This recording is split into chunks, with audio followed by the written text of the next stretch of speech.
This back to school video is to help your kiddo make the best choices when it comes to food and nutrition to help their brain thrive. This is important if your kiddo has that worried, anxious, nervous brain, or maybe they're distracted, disorganized, and you want to help them focus better. So, number one, processed versus whole food. This is an important piece because it allows your kiddo's brain to be more regulated when they eat more whole foods. What tends to happen with processed foods is, number one, because they're already broken down, your body can digest them very quickly, which can cause a quick spike in blood sugar. And we all know a quick spike is often followed by a quick crash. This can cause them to be very excited, but then all of a sudden very down and tired. Or very excited, and then all of a sudden they don't have any energy, any glucose, any thing for their brain to keep that energy going, and now they become distracted.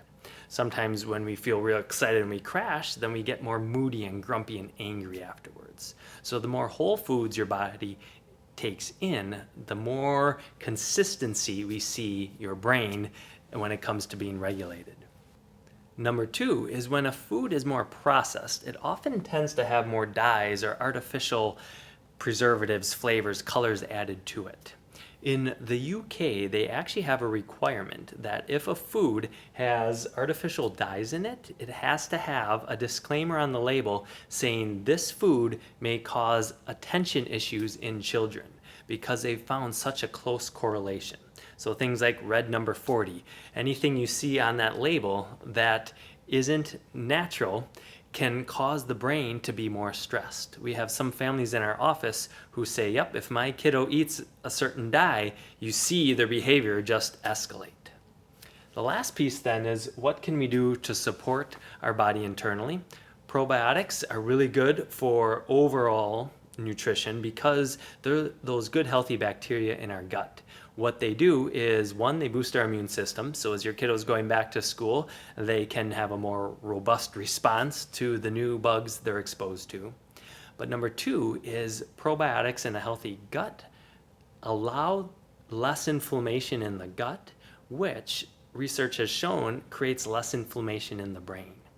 If this part of the gut isn't strong and healthy, there can be more inflammation, which also often comes with more processed foods. And inflammation in the gut actually can travel and cause inflammation in the brain, which is going to affect behaviors and moods. Fish oil is also one of the critical oils, the EPA and DHA that come in fish oil that our brain uses. Our brain is actually about 2/3 fat. And most of that fat comes from the DHA, the EPA that is found in fish oil. So getting that in, whether it's a supplement or eating fish, and getting that source in allows the brain to have the raw materials it needs to really, really thrive. I'll talk to you soon.